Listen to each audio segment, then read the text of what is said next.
सुप्रभात बच्चों। कक्षा 2 पाठ 3। पाठ का नाम क्या? उपयोगी रबड़। उपयोगी यानी जो चीज़ हम उपयोग में लेते हैं, और रबड़ है जो इरेज करने के लिए, जो कच्ची पेंसिल से लिखते हैं हम उसको इरेज करते हैं। उसके रबड़ के बारे में बताया है कि उपयोग में लेने के लिए रबड़ को कहाँ कहाँ उपयोग में लेते हैं हम। बरसात के दिन थे, जो बारिश होती है, तो बारिश के दिन थे। रवि के पिताजी ने उसके लिए रबड़ के जूते खरीदे। वे एक बरसाती का अर्थ होता है बारिश से बचने के लिए पहना जाने वाला वस्त्र। बरसाती का अर्थ क्या बताया है? जो बारिश होती है उस समय हम जो ऊपर वस्त्र पहनते हैं, उस वस्त्र के बारे में बताया है। बरसाती भी खरीद कर ले आए। रवि के पिताजी हैं वो रबड़ के जूते खरीद के लाए, और वे एक बरसाती खरीद कर लाए। वह भी रबड़ से बनी हुई थी, और जो बरसाती है वो किससे बनी हुई थी? रबड़ से। रवि अपनी माँ से बोला, माँ क्या रबड़ का कोई पेड़ होता है? रवि ने अपनी माँ से क्या पूछा कि क्या माँ रबड़ का कोई पेड़ होता है? तो माँ ने क्या बताया? रवि की बात सुनकर पास ही खड़े पिताजी बोले, हाँ बेटा रबड़ का पेड़ होता है। रवि के पिताजी ने क्या बताया कि हाँ बेटा रबड़ का पेड़ होता है। रबड़ के पेड़ से दूध जैसा पदार्थ निकलता है। यह रबड़ के पेड़ के तने में, यानी जो पेड़ होता है ना, उससे तने के अंदर छेद करके निकाला जाता है। जो रबड़ के पेड़ से दूध निकलता है वो रबड़ के पेड़ के तने में छेद करके फिर निकाला जाता है। एक पेड़ से प्रतिदिन लगभग 2-3 किलो दूध निकलता है। एक पेड़ से कितना दूध निकलता है? 2-3 किलो। इसी दूध से रबड़ बनाया जाता है, और इसी दूध से क्या बनता है? रबड़ बनाया जाता है।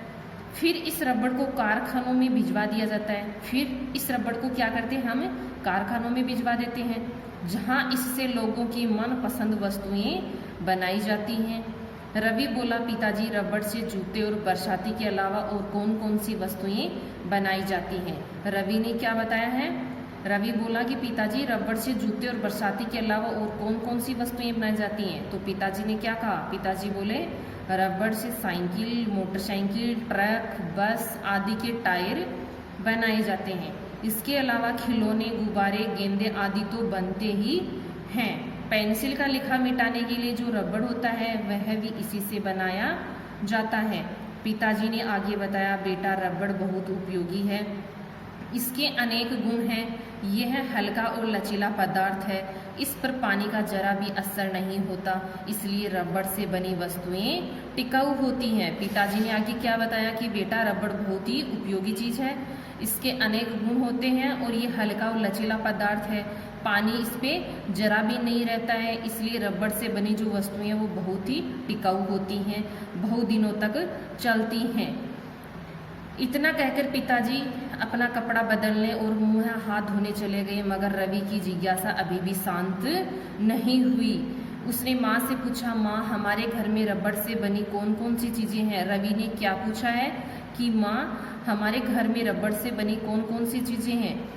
इस पर नाश्ता बनाने की तैयारी कर रही माँ ने अपना काम करते हुए बताया, बेटे पहले तुम अपनी समझ से बताओ कि हमारे घर में रबड़ की बनी कौन कौन सी चीज़ें। माँ ने बताया कि बेटा पहले तू बता कि तेरे समझ में हमारे घर में कौन कौन सी चीज़ें जो रबड़ से बनी हुई हैं, फिर इसमें कुछ कमी होने पर मैं तुम्हें और चीज़ों के नाम बताऊंगी, कि तेरे को नहीं पता चलेगा तो फिर मैं बताऊंगी। माँ ने ये बातें रवि को बताई। तो रवि ने कहा, मेरी साइकिल तथा पापा की मोटरसाइकिल के टायर, स्पंज, गेंद, स्लीपर, गुब्बारे, और रवि ने बता दिए कि मेरी साइकिल है उसके टायर, और पापा की मोटरसाइकिल के टायर, स्पंज जो गेंद होती है खेलने के लिए, और स्लीपर गुब्बारे हैं वो बनाए जाते हैं। तभी मम्मी ने कहा, और रसोई के प्रेशर कुकर की, रबर कुक वेयर आदि के हैंडल, हमारे बरसाती जूते, चप्पल, बरसातियाँ तथा तुम्हारे कई सारे खिलौने बनाए जाते हैं।